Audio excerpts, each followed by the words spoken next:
चलिए बेटा, good morning सबको। जल्दी से एक बार भाई लास्ट क्लास का रिवाइज करते हैं और हम फिर अपने कॉन्सेप्ट को आगे बढ़ाते हैं। बेटा, लास्ट क्लास में मैंने आपको एक कॉन्सेप्ट पढ़ाया था जिसका नाम था ट्रांसफर ऑफ ओनरशिप। जिसका नाम क्या था बेटा? Transfer of ownership.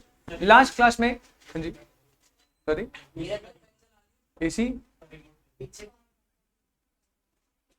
Last class में मैंने आपको एक कॉन्सेप्ट करवाया था बेटा, जिसका जो नाम था वो बड़ा अच्छा सा कॉन्सेप्ट था, transfer of ownership. Transfer of ownership की जब मैं बात करता हूं तो मैंने आपको बताया था ट्रांसफर ऑफ ओनरशिप 4 केसेस में डिवाइडेड है। कितने केसेस में डिवाइडेड है? 4 केसेस। सबसे पहला था transfer of ownership in case of specific goods, second था in case of third goods sent on, और लास्ट था रिजर्वेशन ऑफ राइट ऑफ। अगर मैं बात करता हूं transfer of ownership in case of specific या असर्टेन गुड्स, तो हमने बड़ी सिंपल सी बात बोली थी, 2 पॉइंट। सबसे पहला, भाई आपके गुड्स स्पेसिफिक और असर्टेन होने चाहिए। Number 2, intention of the party, circumstances को देख के जब इंटेंशन लगेगी ओनरशिप ट्रांसफर। अगर आप इंटेंशन ऑफ द पार्टी को आइडेंटिफाई नहीं कर पा रहे, कितने केस बेटा? 3। सबसे पहले स्पेसिफिक गुड्स किस स्टेट में? डिलीवरेबल स्टेट में। ट्रांसफर ऑफ ओनरशिप होगा जैसे क्या बन जाए? Contract of sale. जैसे क्या बन जाए? Contract of. सेकंड बोला स्पेसिफिक गुड्स है, नॉट इन डिलीवरेबल स्टेट है, तो भैया कोई भी एक्शन करके डिलीवरेबल स्टेट पे लेकर आओ और बायर को क्या दे दो? जैसे बायर को नोटिस दिया, ओनरशिप क्या? थर्ड पॉइंट था स्पेसिफिक गुड्स है डिलीवरेबल स्टेट में बट प्राइस असर्टेन नहीं है, तो भैया कोई टेस्ट करो, वेट करो, एक्शन करो जिससे प्राइस को आप असर्टेन कर लो। जैसे आपने प्राइस असर्टेन करा, ओनरशिप क्या? ट्रांसफर। स्पेसिफिक गुड्स में कोई दिक्कत नहीं sir. Point number 2, case number 2 हम आए थे transfer of ownership in case of uncertain goods, जो लास्ट क्लास में करवाया था। बड़ी सिंपल सी बात बोलता है बेटा, जब तक गुड्स अनअसर्टेन है क्या ओनरशिप ट्रांसफर हो सकती है? तो सबसे पहले आपको गुड्स को क्या बनाना पड़ेगा? असर्टेन और स्पेसिफिक, असर्टेन और उसके बाद सिर्फ एक लाइन, उस एक लाइन में 3 पॉइंट। बेटा, जिस गुड्स का डिस्क्रिप्शन दी जा रहा है वो सेलर के द्वारा प्रोड्यूस्ड और ऑब्टेन्ड होने चाहिए, डिलीवरेबल स्टेट में होना चाहिए, and are unconditionally appropriated, and are unconditionally appropriated by the buyer with the assent of seller और by the seller with the assent of buyer.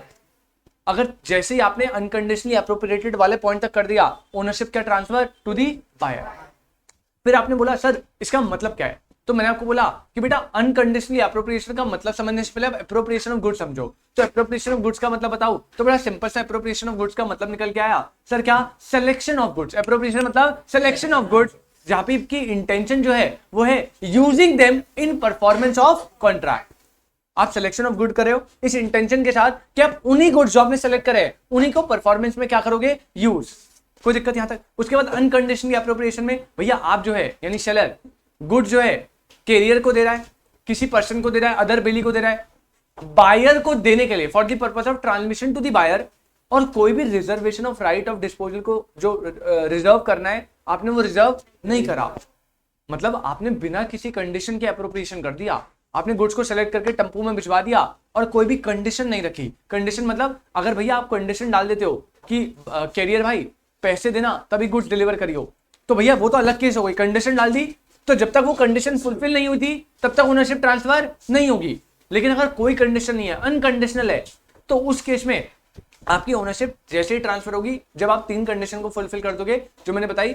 Description वाले गुड्स होने चाहिए, डिलीवरेबल स्टेटमेंट चाहिए, और जैसे आपने उन्हें अनकंडीशनली अप्रोप्रिएट कर दिया, बिना कोई कंडीशन लगाए टेम्पो वाले भैया को दे दिया, बायर को दे देना, वैसे ओनरशिप क्या हो जाएगी बेटा? ट्रांसफर।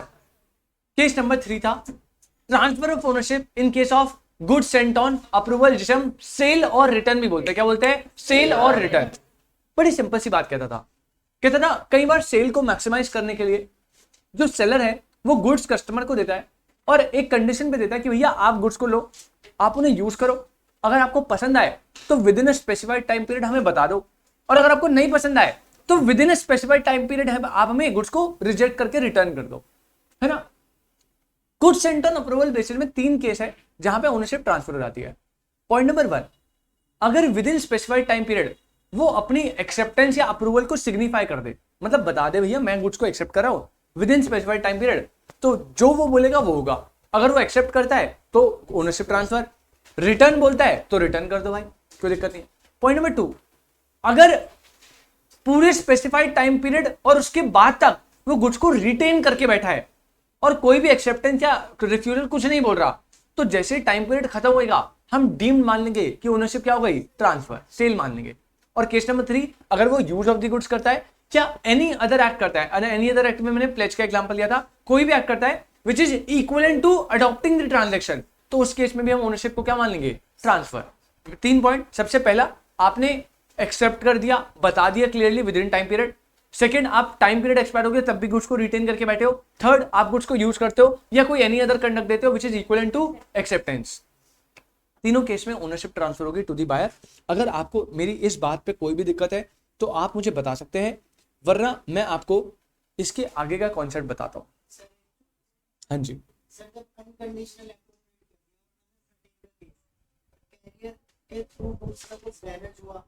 तो वो बायर क्लियर करेगा सारे लोग। जैसे अनकंडीशनली अप्रोप्रिएट कर दिया, अनकंडीशनली अप्रोप्रिएशन होने के तुरंत बाद ही ओनरशिप ट्रांसफर हो गई, बायर बेयर करेगा। बट अगर वो कैरियर सेलर का हुआ उसकी वजह से कुछ देखो यार वहां पे फिर particularly question of the fact, भैया अब आप सेलर ने ऑलरेडी बोल रखा है कि भैया दे दियो, और आपने एक्सप्रेस कर दिया कि भैया आपका कैरियर है, कोई डैमेज मत करियो, डैमेज हमारे पे आएगा, एक्सप्रेसली है, तो फिर तो जैसा वो बोल देगा वैसा हो जाएगा ना। अगर कोई पहले से डिसाइडेड है कि भैया डैमेज आप जानबूझ के कर रहे हो, सेलर के उस पॉइंट ऑफ व्यू से हो रहा है, कैरियर से फॉल्ट हो रहा है जो कि सेलर का कैरियर है, तो वहां पे तो फिर सर्कमस्टांसेस को देखना पड़ेगा। लेकिन जनरली अगर अनकंडीशनली अप्रोप्रिएशन हो गया उसके बाद ओनरशिप ट्रांसफर हो जाती है, और फिर कोई डैमेज होता है, डैमेज क्या, कैरियर पूरा रीजनेबल टेक केयर करके ले जा रहा है, अदरवाइज किसी रीजन से डैमेज हो गया, भाई ओनरशिप बायर की है, रिस्क बायर का होगा। वापस आते बेटा अपने नेक्स्ट टॉपिक पे, which is goods sent on approval से मिलता जुलता एक टॉपिक है, बड़े ध्यान से मेरे बात को समझना, बड़ा इजी सा टॉपिक है। आप हेडिंग डालेंगे सेल फॉर कैश ओनली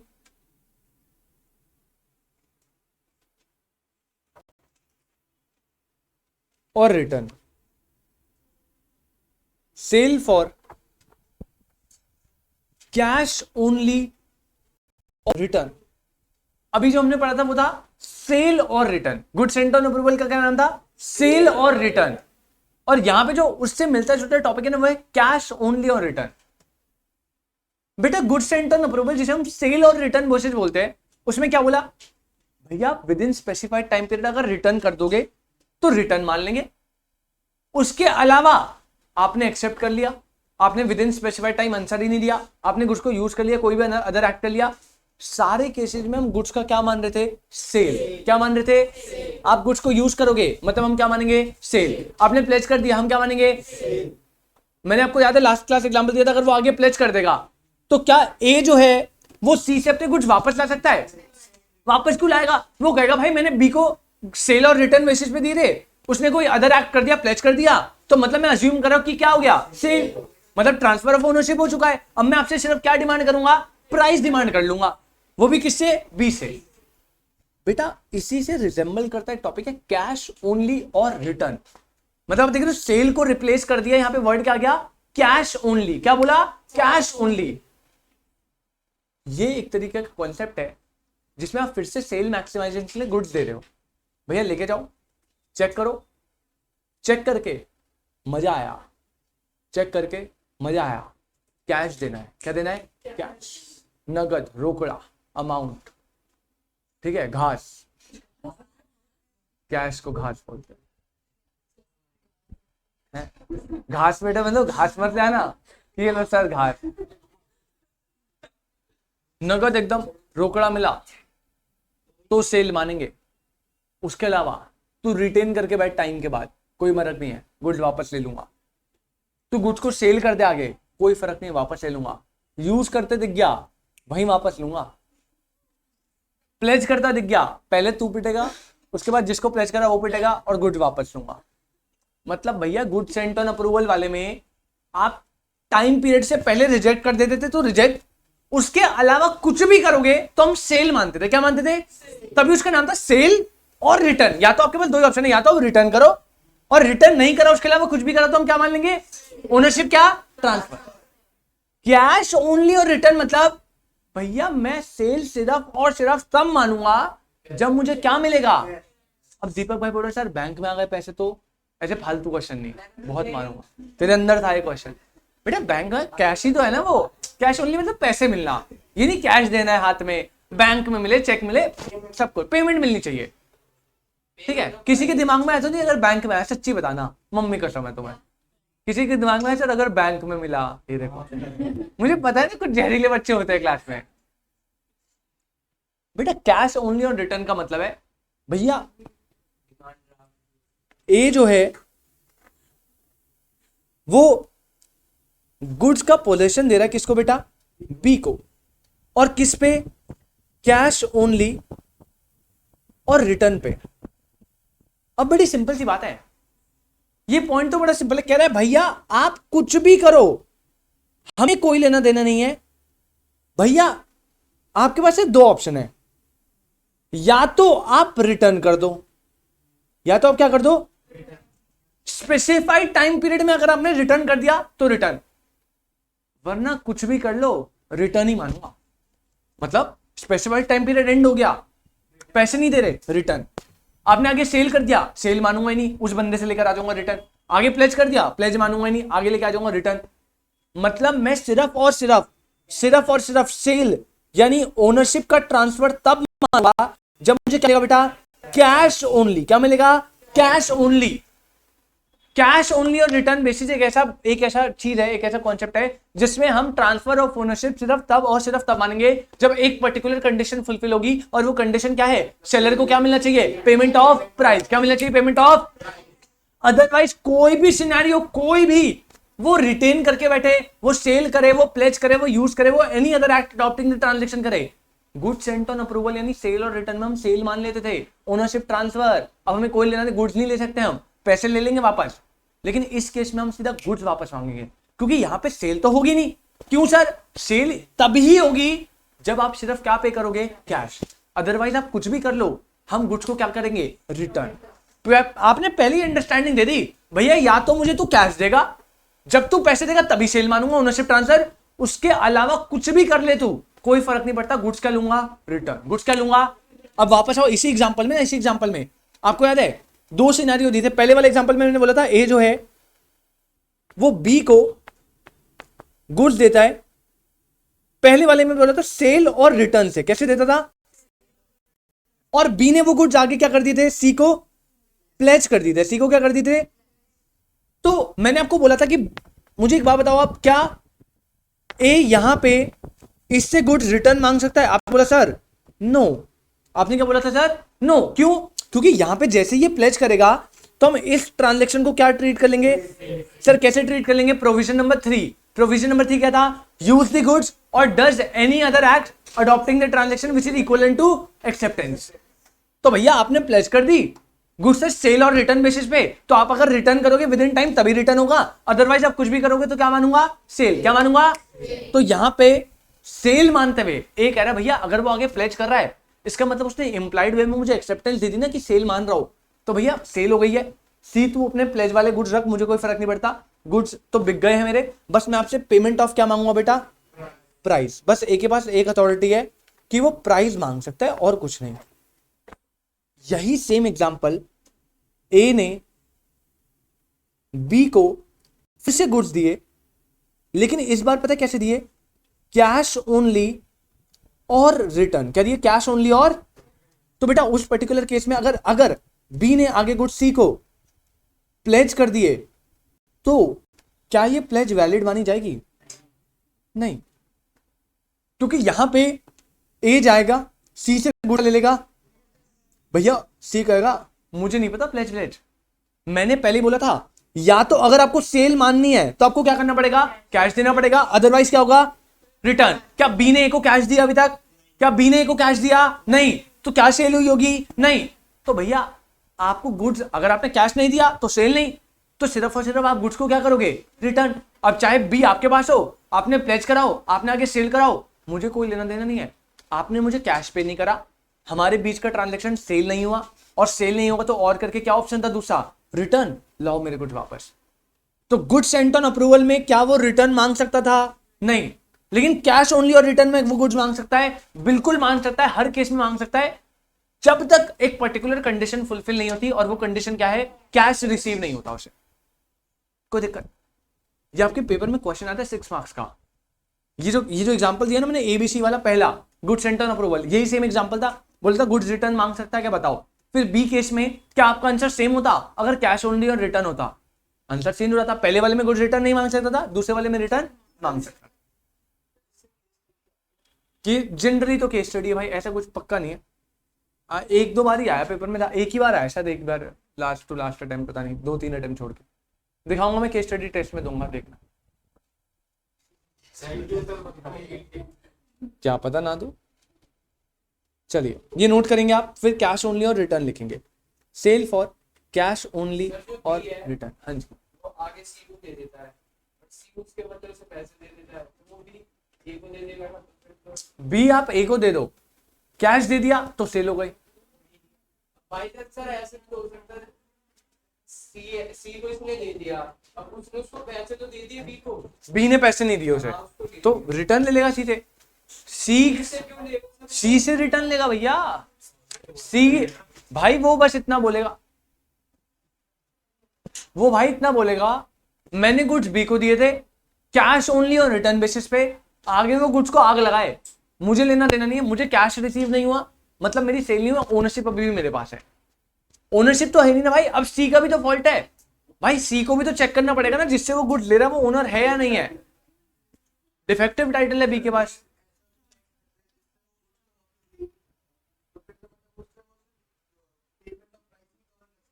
नहीं ऐसा तो कुछ हो नहीं सकता, मतलब ऐसे क्या आग लगा दे गुड्स में, डैमेज कर दे, हाँ फिर तो पेमेंट ऑफ प्राइस, मतलब पेमेंट ऑफ प्राइस जाएगी भाई, या गुड्स रिटर्न जाएंगे। अब कोई आप कह रहे हो हाइपोथेटिकली गुड्स रिटर्न नहीं ले सकता, तो भाई फिर तो फिर पेमेंट ऑफ प्राइस ही एक ऑप्शन बच जाएगा, और डैमेजेस के लिए भी छूट कर देगा। बट ऐसे मान लो गुड्स ही खो दिए, लॉस्ट हो गए गुड्स, तो भैया फिर तो प्राइस, पेमेंट ऑफ प्राइस। इसको आप एग्जाम्पल नोट करो दोनों को, और यहां पे हम इस कॉन्सेप्ट को लिखते हैं।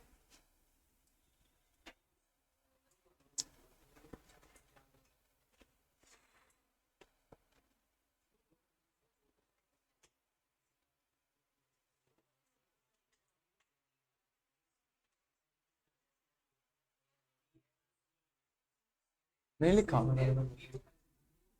तो लिखो फिर जल्दी। ध्रुव नहीं आया आज, कशिश ध्रुव नहीं आया क्यों? इंजेक्शन कुत्ते ने काट लिया।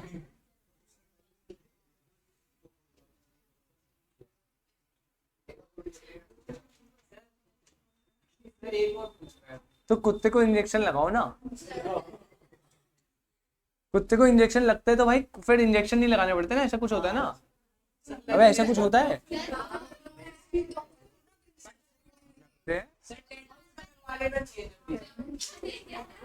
टेटनेस तो लोहे से लगता है। लोहे का कुत्ता था क्या?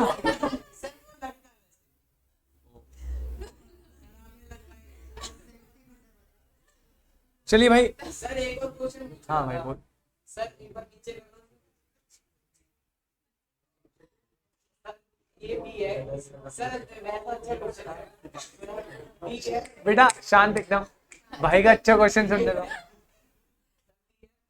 हाँ सी को सेल कर दिया, हाँ सी ने उसको पैसे दे दिए थे बी को, हाँ। अब वो गया ए के पास पैसे लेने के लिए, लेकिन शॉप बंद थी और ए ने उसको दे दिए सी को। तू ना अब तू फालतू कहानी बना रहा है। ये बता क्या कह रहा है, ये कह रहा है सर को लपेटूंगा अब मैं, ये किसी पे है कह रहा है, देखो अब देखो आप। अब यार भाई अब तू कहानी बना रहा है, वो शॉप बंद थी, वो बंद थी, नहीं आएगी ऐसी केस स्टडी, शॉप बंद थी ऐसी केस स्टडी आएगी? हो भी सकती है, नहीं आती भाई। ये क्या बोल रहा था, वो पैसे देने गया शॉप बंद थी। भाई आजकल के, पहली बात तो आजकल के जमाने में कौन है जो पैसे, तू अगर मैं तेरे घर से, मुझे तेरे से पैसे रिसीव करने ना भाई, तो मैं कौन ऐसा बंदा होगा जो यहाँ से वहां जाएगा? भाई आजकल तो ऑनलाइन का जमाना है, अब तू इतना दिमाग लगा रहा तो ये भी लगा ले। हाँ ये अपने बना रहा है, हाँ, अपने बना रहा है बिल्कुल ही। बेटा वो जबरदस्ती सिचुएशन दे रहा है, वो कह रहा है थोड़ा क्लास का ना वो कम करूं मैं, क्लास का टाइम जो 1 घंटा है ना उसे थोड़ा सा कम करूं, ज्यादा ना पढ़ा पाए sir. in cash only or return, comma, the goods were to remain the property of the seller. The goods were to remain the property of the seller till they are paid for. Till they are paid for, comma, the property does not pass to the buyer until the terms are complied. Until the terms are complied, that is, और वो term क्या है बेटा? Term है cash is paid for. Cash is paid for.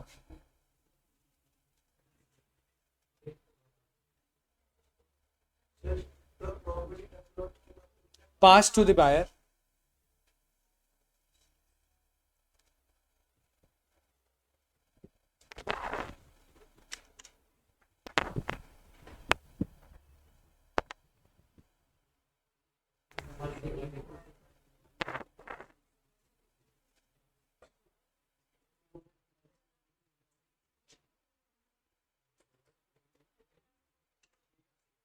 बेटा अगर आपको इसमें कोई भी दिक्कत है आप पूछ सकते हो. इसी के साथ हमारा case number 3 transfer of property in case of good sent on approval basis भी खत्म होता है. और कैश ओनली और रिटर्न में ओनरशिप कब ट्रांसफर होगी वो बता दिया, जब क्या पेड होगा? कैश. अब आप लास्ट टॉपिक की तरफ जाएंगे. लास्ट टॉपिक है बेटा fourth, case number 4, reservation of right of disposal. Reservation of right of disposal. Reservation of right of disposal. बेटा बड़ी सिंपल सी बात है भाई. ये हिलता है यार, गर्मी लग रही है क्या?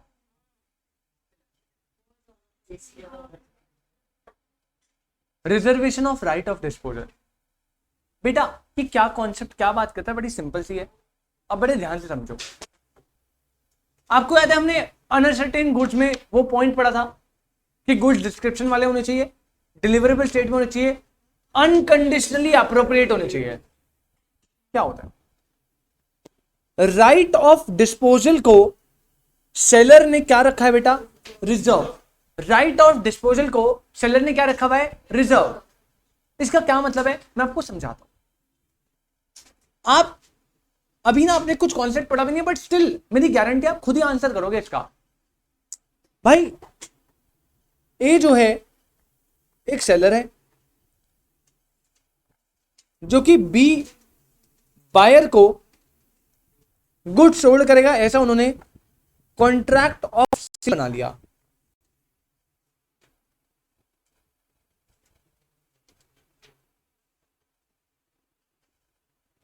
कॉन्ट्रैक्ट ऑफ सेल बना लिया. अब बड़े ध्यान से समझेगा. कॉन्ट्रैक्ट ऑफ सेल बनाते टाइम ना देखो, अगर गुड स्पेसिफिक है तब तो हमने सिचुएशन देख ली, अनसर्टेन है तब हमने सिचुएशन देख ली, और अगर हमने गुड सेंट ऑन अप्रूवल है वो भी देख ली. अब मैं बात कर रहा हूं गुड स्पेसिफिक है. गुड क्या है? स्पेसिफिक है. गुड स्पेसिफिक है और कॉन्ट्रैक्ट ऑफ सेल बनते टाइम ही ना इन्होंने ना एक पर्टिकुलर कंडीशन रख दी. क्या रख दी? सेलर ने बोला कि भैया ट्रांसफर ऑफ ओनरशिप के रिगार्डिंग मैं कंडीशन रख रहा हूं.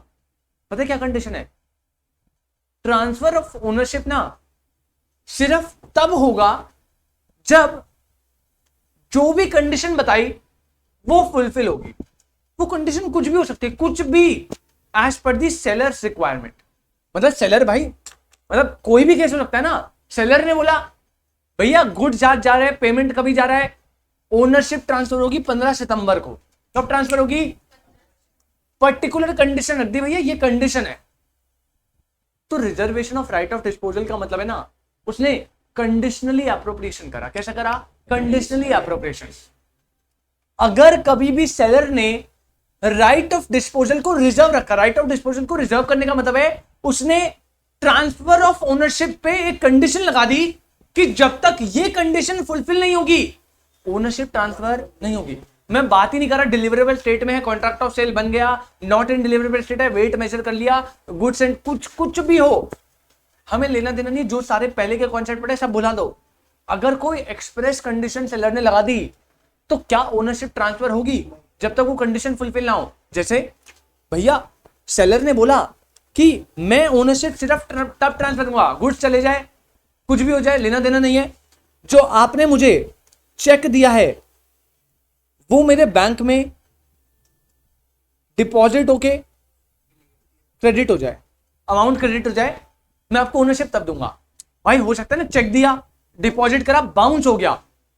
अगर बाउंस हो गया, भले गुड्स उसके पास चले गए, ओनरशिप जाएगी क्या?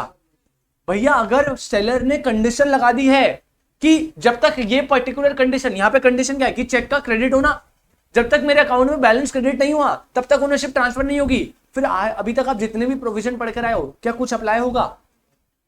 भैया फिर तो बड़ी सिंपल सी बात है, अगर उसने reservation of right of disposal रखा हुआ है तो भैया जब तक वो पर्टिकुलर कंडीशन फुलफिल नहीं होगी तब तक ओनरशिप ट्रांसफर नहीं होगी। रिजर्व ही नहीं होता ना। अनकंडीशनली अप्रोप्रिएशन का मतलब ये कि आप राइट ऑफ डिस्पोजल रिजर्व नहीं रख रहे। वहां पे डेफिनेशन पे आओ। डेफिनेशन ने जब अनकंडीशनली अप्रोप्रिएशन करवाया था, मैं आपको दिखाता हूं डेफिनेशन। ये देखो क्या लिखा है, सेलर डिलीवर, गायब हो गया। चलो वापस आप नोट्स में देखना, वहां पे सेकंड पॉइंट में क्लियरली लिखा था कि भाई जो सेलर है does not reserve right of disposal, does not reserve right. क्योंकि अगर उसने राइट ऑफ डिस्पोजल रिजर्व रख दिया, मतलब कंडीशन लगा दी, तो भैया फिर तो कुछ भी हो, जब तक वो कंडीशन फुलफिल नहीं होगी ओनरशिप ट्रांसफर नहीं होगी। राइट ऑफ डिस्पोजल को रिजर्व करने का मतलब ही क्या है कि बायर ने, सेलर ने कंडीशन लगा रहा है कि भाई जब ये कंडीशन फुलफिल होगी तभी मैं ओनरशिप क्या करूंगा, ट्रांसफर। मतलब अगर सेलर ने reservation of right of disposal को करा हुआ है तब तक कंडीशन फुलफिल नहीं होती, तब तक ओनरशिप ट्रांसफर। जैसे ही कंडीशन फुलफिल हुई ओनरशिप किसको ट्रांसफर जाएगी, बायर। बस इतनी सी बात कहता है ये वाला पॉइंट। कंडीशन की रिजनेबिलिटी के बारे में, कंडीशन कुछ भी हो सकती है as per the requirement of the seller. Condition कुछ भी हो सकती है भाई, मैं कुछ भी बोलूं। मैंने बोल दिया 15 तारीख, मैंने बोला जब तक पैसे नहीं मिले, मैंने बोला जब तक बैंक में पैसे नहीं आए, मैंने बोला क्या पता पैसे आए ना मुझे जब तक चेक नहीं मिला, भले ही बाउंस हो जाए छोड़ो, मुझे चेक मिलना चाहिए। कंडीशन क्या, चेक मिला, जैसे चेक मिला ओनरशिप क्या, ट्रांसफर। जो कंडीशन है जब तक वो फुलफिल नहीं होती ओनरशिप ट्रांसफर नहीं होगी। तो reservation of right of disposal का मतलब ही यही है कि भैया आपने एक कंडीशन लगाई है। और अनकंडीशनली अप्रोप्रिएटेड में क्या reservation of right of disposal होता है? नहीं। मतलब आपने वहां पे कोई कंडीशन, आपने बोला था क्या कैरियर को कि पैसे मिले तभी दियो, आपने बोला कुछ नहीं, तू बस गुड्स डिलीवर करके ओनरशिप देके वापस आ जा, मैं देख लूंगा अपने आप जो भी होगा। समझे आप दोनों में डिफरेंस? तो reservation of right of disposal में बेसिकली आप एक कंडीशन लगाते हो और मेन क्रक्स ये है कि ownership transfer to the buyer, ownership buyer को ट्रांसफर होगी on fulfilment of that condition only. अगर इस सिंपल सी बात में आपको कोई डाउट है तो आप मुझे बता सकते हैं, अदरवाइज मैं इसी बात को लिखवा देता हूं थोड़े बेटर फॉर्म में, लीगल टर्म्स में। कोई दिक्कत? इसी के साथ ट्रांसफर ऑफ ओनरशिप हो गया समाप्त। चारों केस मैंने बता दिए। पहला भाई स्पेसिफिक गुड्स है, उसमें 3 केस थे। अनसर्टेन गुड्स एक पैराग्राफ था नॉर्मल। गुड्स एंड अप्रूवल में 3 कंडीशन थी, अप्रूव दे दे, स्पेसिफाइड टाइम पीरियड खत्म होने के बाद भी रिटेन करके रखे, या एक्ट कर दे कोई भी which is equivalent to acceptance. तीनों केस में ओनरशिप ट्रांसफर। और लास्ट रिजर्वेशन करेगा राइट ऑफ डिस्पोजल का। तो जब तक कंडीशन फुलफिल नहीं होती, जो कंडीशन सेलर ने लगाई थी, तब तक ओनरशिप ट्रांसफर नहीं होगी। अगर कंडीशन आपने फुलफिल नहीं करी तो भैया ओनरशिप तो किसके पास है, सेलर के पास। तो इसी बात को मैं लिखवाना स्टार्ट करता हूं। ये आपने नोट कर लिया बेटा एग्जाम्पल? जल्दी से इसे नोट करेंगे, फिर मैं आपको इसका एक्सप्लेनेशन लिखवाता हूं।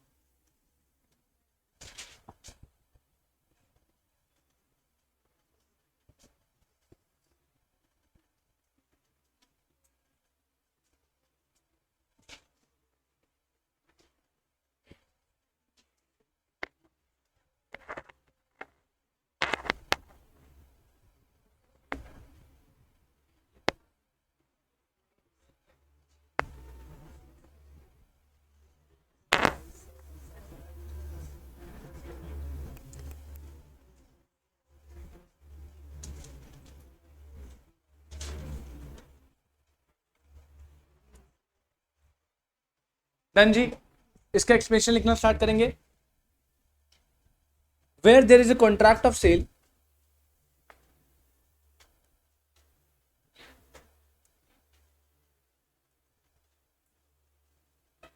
सर थोड़ा सा लास्ट में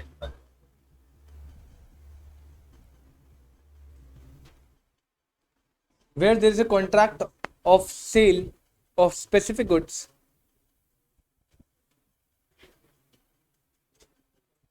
or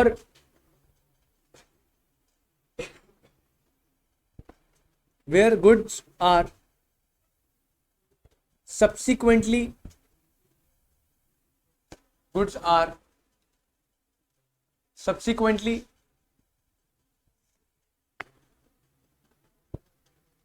appropriated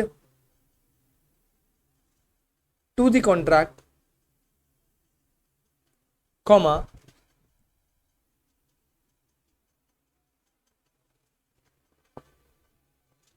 पॉइंट नंबर 1 था, पॉइंट नंबर 2 लिखो। ये पैराग्राफ है, आपको पॉइंट में लिखवा रहे हैं हम। पॉइंट नंबर 2 लिखो, द सेलर में, comma, by the terms of the contract, by the terms of the contract,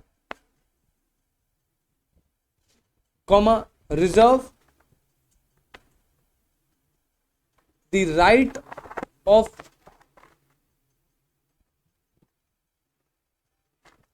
disposal of the goods until certain condition are fulfilled, until certain condition are fulfilled। और last point number 3,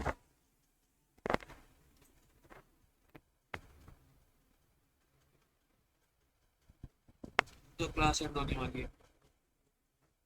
notwithstanding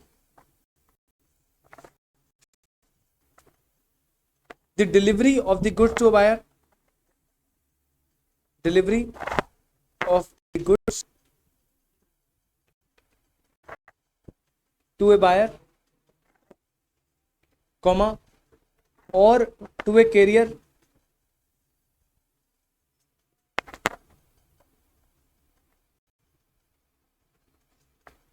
for the purpose of transmission to the buyer, comma,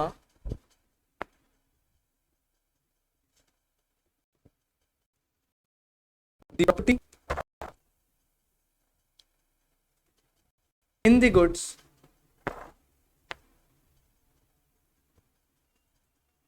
does not pass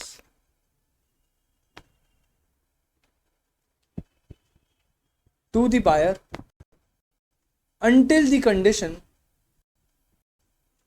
until the conditions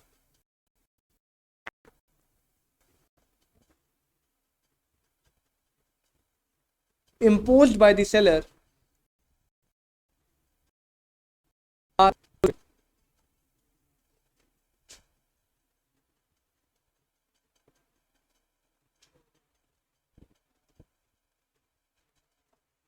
until the conditions imposed by the seller are fulfilled।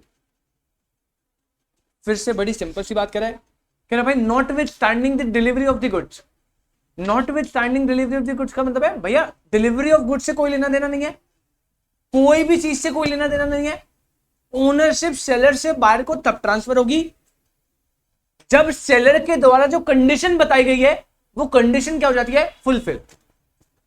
Reservation of right of disposal में बस simple सी बात यही बोली कि भैया seller जो है एक कंडीशन लगा के कॉन्ट्रैक्ट में अपने राइट को रिजर्व करके रख सकता है। राइट को रिजर्व करने का मतलब है ओनरशिप तब तक ट्रांसफर नहीं होगी जब तक वो कंडीशन क्या ना हो, फुलफिल। अगर आपको इस बात को समझने में कोई भी दिक्कत है आप मुझे बता सकते हैं, वरना ये राइट ऑफ डिस्पोजल वाला कॉन्सेप्ट होता है खत्म। इसके अलावा एक छोटी सी बात और है, पहले आप इतना लिखो फिर मैं बताता हूं।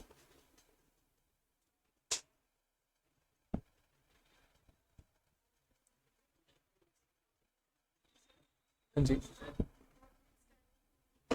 नॉट विथ स्टैंडिंग, देखो ना, रीड करो पूरा, कह रहे notwithstanding delivery of the goods to a buyer और carrier for the purpose of transmission to the buyer. कह रहा भैया सेलर से बायर को डिलीवरी जा रही है या कैरियर से बायर को डिलीवरी जा रही है, उससे हम कुछ नहीं बोल रहे, उसकी माननी नहीं है। मतलब ऐसा नहीं है कि सेलर ने बायर को गुड्स डिलीवर कर दिए तो ओनरशिप ट्रांसफर हो गई। अगर reservation of right of disposal है तो डिलीवरी ऑफ द गुड्स से स्टैंड ही नहीं करना, उसको देखना ही नहीं है, उसको छोड़ दो। आपको सिर्फ फोकस किस पे करना है, उस कंडीशन पे जो सेलर ने लगाई है। अगर कंडीशन लगाई है तो कॉन्ट्रैक्ट बनते के टाइम ही कंडीशन डिसाइड हो सकती है। अब बड़े ध्यान से समझना बेटा, सेलर जो है वो राइट ऑफ डिस्पोजल रिजर्व रख सकता है क्या? यस। कैसे रखेगा?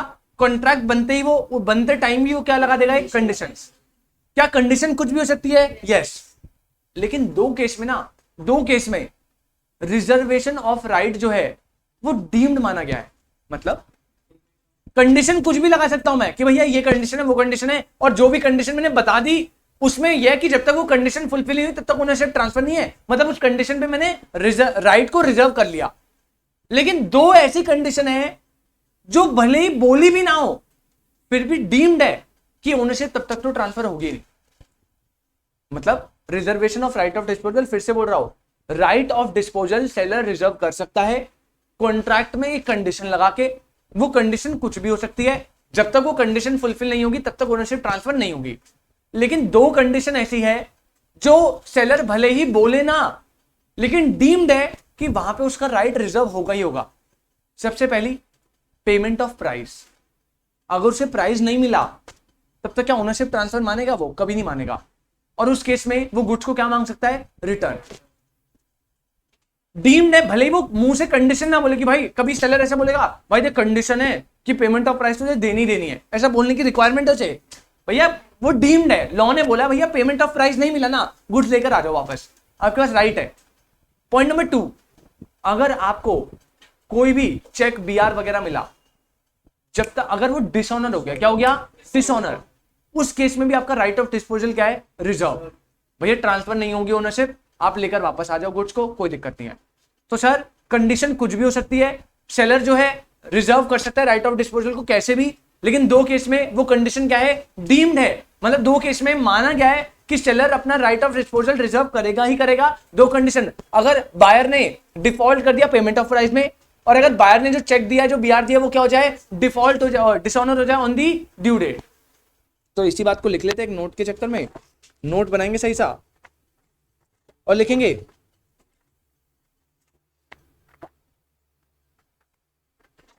in the following two situation, comma,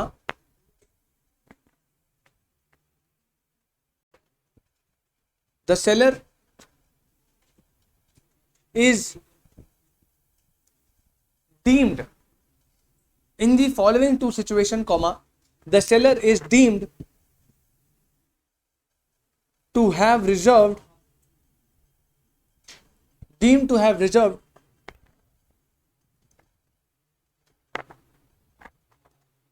the right of disposal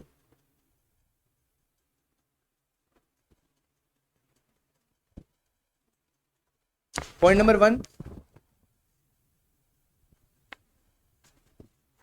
default by the buyer on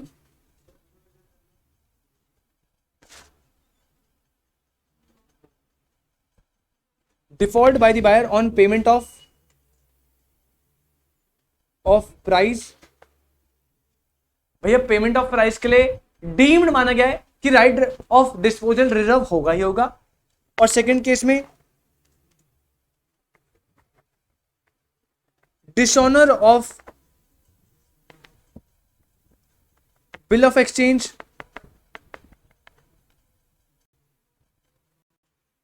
on the time of due date. और दोनों ही केस में डीम्ड है कि राइट ऑफ डिस्पोजल, दोनों ही केस में डीम्ड है कि राइट ऑफ डिस्पोजल जो है वो रिजर्व होगा। क्या भाई? हाँ, bill of exchange, bill of exchange. नहीं, cheque wake payment of price में आ जाएगा ना, cheque wake payment of price में कवर हो जाएगा। सॉरी भाई, नहीं, यहाँ पे सिर्फ बिल ऑफ एक्सचेंज की बात हो रही है, उसके अलावा जो भी पेमेंट ऑफ प्राइस के मोड है वो सारे पहले वाले पॉइंट में कवर होगा ना। नहीं, डिमांड ड्राफ्ट में भाई इंस्टेंट ही तो होती है। नहीं, डिमांड ड्राफ्ट में वैसा सीन थोड़ी होता है। डिमांड ड्राफ्ट का क्या मतलब होता है, बैंक से बनता है ना, ऑन डिमांड आप उससे करवा सकते हो, बैंक से आपने बना दिया। डिमांड ड्राफ्ट में कोई टाइम लिमिट थोड़ी होती कि 3 महीने बाद ही आप जाओगे। डिमांड ड्राफ्ट होता है ऑन डिमांड। डीडी मैंने तुझे दे दी, आज बैंक में जा डिमांड कर भैया ले पैसा, अकाउंट से पैसे दे। डीडी को ना, डिमांड ड्राफ्ट को आप एज करेंसी मनी, अगर आपने इकोनॉमिक्स में पढ़ा होगा, मनी सप्लाई के 3 कंपोनेंट होते हैं। एक होता है करेंसी, कैश, उसको भी मनी माना है। एक डिमांड डिपॉजिट होते हैं जिसमें आपका डीडी आता है, उसको भी वो माना है। और अदर डिपॉजिट होते हैं बहुत सारे। टाइम डिपॉजिट अलग हो गया, कि टाइम डिपॉजिट होता है उसमें क्या होता है, वो चेक हो गया। जैसे अब मैंने उसमें डेट डाल दी तो तू उस डेट से पहले निकाल सकता है क्या? नहीं। टाइम डिपॉजिट थोड़ा अलग चला जाएगा, वो बिल ऑफ एक्सचेंज की तरह हो जाता है। डिमांड ड्राफ्ट तो भाई पूरा कैश की तरह है ना, आप लिख दो, आज लिख दिया ना, अब तू अगले ही मिनट जाके वहां पे दे दे, वो ऑन डिमांड चलता है। जब आपने बैंक से डिमांड करा तब आपको पैसे मिल जाए। तो भैया दो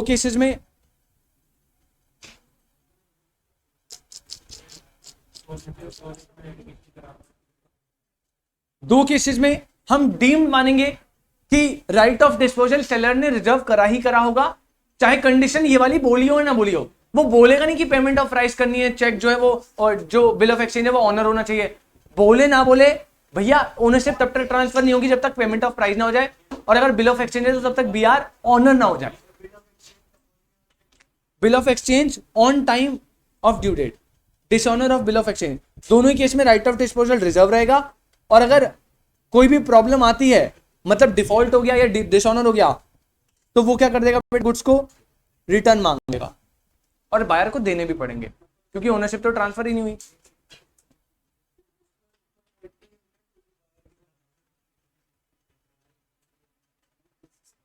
किसमें भाई?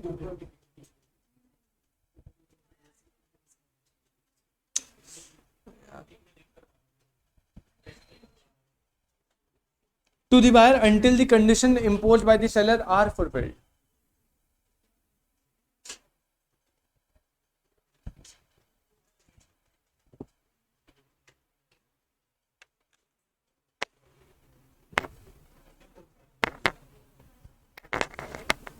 कोई दिक्कत बेटा आपको?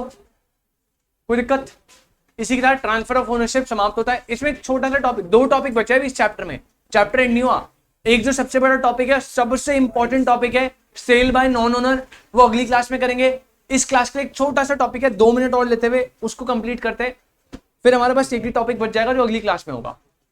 आप हेडिंग डालेंगे बेटा, नेक्स्ट हेडिंग, इसमें तो कोई दिक्कत नहीं है ना आपको, एकदम क्लियर है साहब। अगली हेडिंग आप डालो, इससे अभी 2 अटेम्प्ट छोड़ के इससे क्वेश्चन आए। Risk prima facie passes with property. Risk prima facie passes with property. Risk prima facie passes with property. Prima facie मतलब समझ रहे हो आप? देखो 2 तरह की चीज होती है, एक होता है प्राइमा फेसिया, एक होता है कंक्लूसिव। एक होता है प्राइमा फेसिया, एक होता है कंक्लूसिव। कंक्लूसिव का मतलब है भैया ये होगा तो 110% कोई मना ही नहीं कर सकता ये चीज एग्जिस्ट करेगी। प्राइमा फेसिया का मतलब है ये होगा तो हो सकता है चीज एग्जिस्ट करे। मतलब जैसे आप पार्टनरशिप जब पढ़ोगे ना, वहां पे 2 एविडेंस होते हैं, एक होता है कंक्लूसिव एविडेंस, एक होता है प्राइमा फेसिया। जिन्होंने पढ़ा होगा पार्टनरशिप कब एग्जिस्ट करती है ना, उसका कंक्लूसिव एविडेंस होता है म्यूचुअल एजेंसी। आपने तो अकाउंट्स में पार्टनरशिप पढ़ा है, सबसे पहली क्लास में सबने पार्टनरशिप की डेफिनेशन लिखवाई होगी, relationship between person agreed to share profit and losses of a business, carried on by all और acting any one of them, ऐसा कुछ करके लिखवाया था बस। बेटा पार्टनरशिप है या नहीं है, इसको चेक करने का कंक्लूसिव एविडेंस सिर्फ और सिर्फ एक होता है म्यूचुअल एजेंसी, कि भैया एक के एक्ट से सारे लायबल है, सबके एक्ट से पूरी फर्म लायबल है। लेकिन प्रॉफिट शेयरिंग जो है ना, उसका प्राइमा फेस एविडेंस है। यहां पे पता है क्या बोल रहा है, मैं आपको मतलब बताता हूं इसका। कह रहे risk prima fascia passes with property. इस प्राइमा फेसिया का यहां अगर मैं मतलब निकालू ना टेक्निकल, तो पता है क्या बोल रहा है, जनरली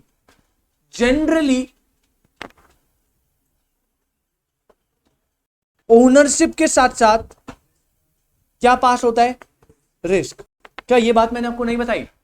जनरली बोला है, कह रहे प्राइमा फेसिया। अगर आप ऊपर से देखोगे ना, तो जनरली ऐसा होता है कि जब ओनरशिप पास होती है, उसी के साथ साथ क्या पास हो जाता है, रिस्क भी। ये तो मैंने आपको बताया था। लेकिन मैंने आपको ये भी बताया था कि इसके कुछ एक्सेप्शंस है। जनरली क्या होता है कि भैया जिसकी ओनरशिप उसका रिस्क, लेकिन इसके कुछ एक्सेप्शंस है जहां पे ओनरशिप तो ट्रांसफर हो गई लेकिन रिस्क ट्रांसफर नहीं हुआ। ओनरशिप ट्रांसफर हो गई लेकिन रिस्क ट्रांसफर नहीं हुआ। सर कौन सी पॉइंट्स है वो, उनको डील करेंगे। होता क्या है प्रोविजन, उसको डील करेंगे। 4 नंबर का क्वेश्चन आया था, देखते हैं। अब लिखना स्टार्ट करो। छोटा सा पैराग्राफ है। अकॉर्डिंग टू सेक्शन 26, हाँ 26 ही है इसका, 26 है, 25 होता है इसका। 26 according to section 26 comma unless as per Indian Contract Act 1872 comma unless otherwise agreed comma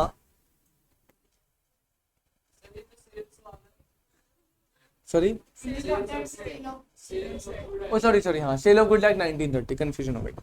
as per sale of goods act 1930 comma unless otherwise agreed comma the goods at the goods at the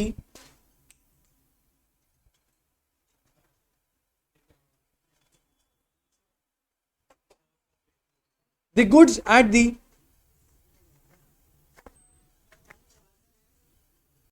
seller's risk until the property therein is transferred to the buyer. Until the property is transferred to the buyer.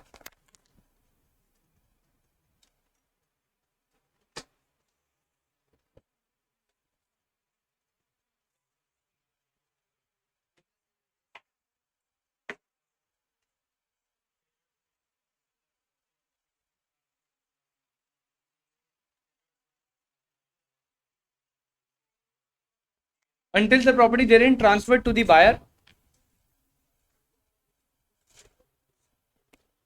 but full stop के बाद but when the property therein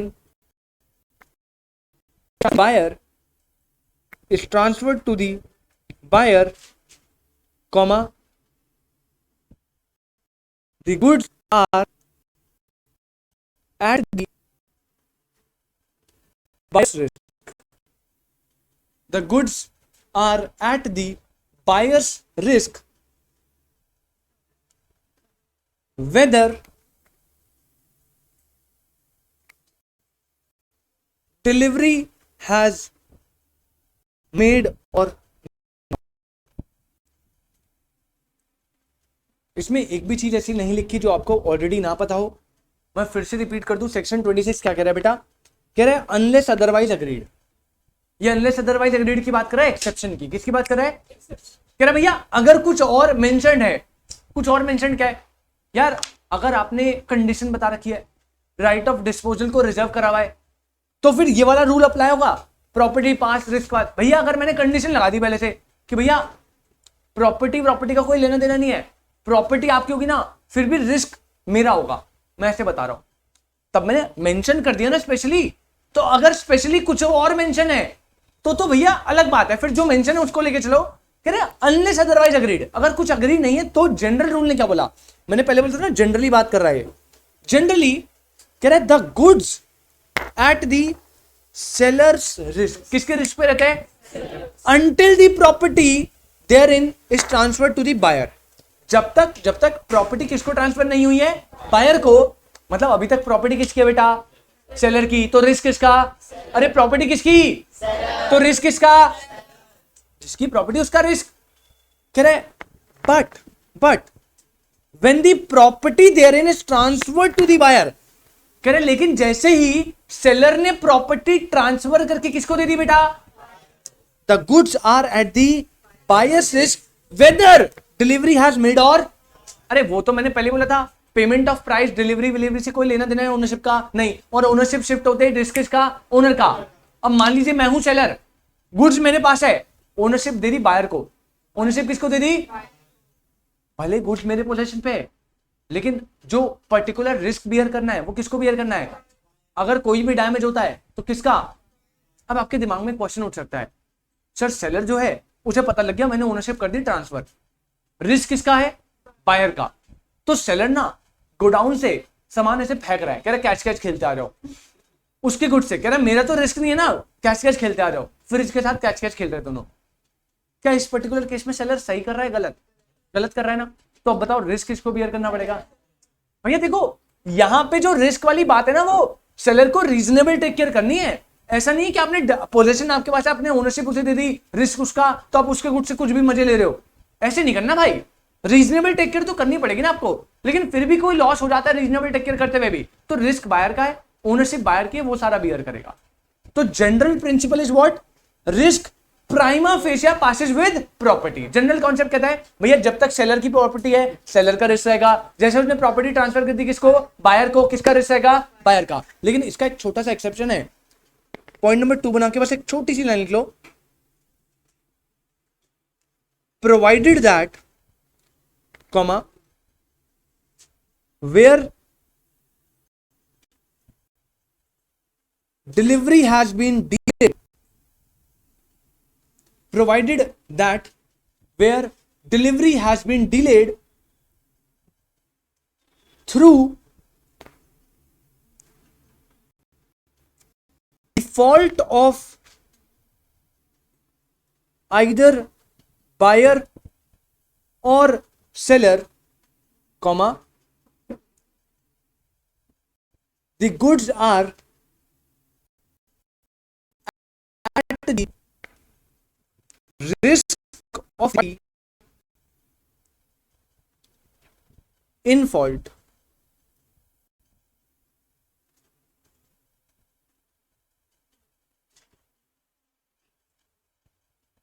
Full stop.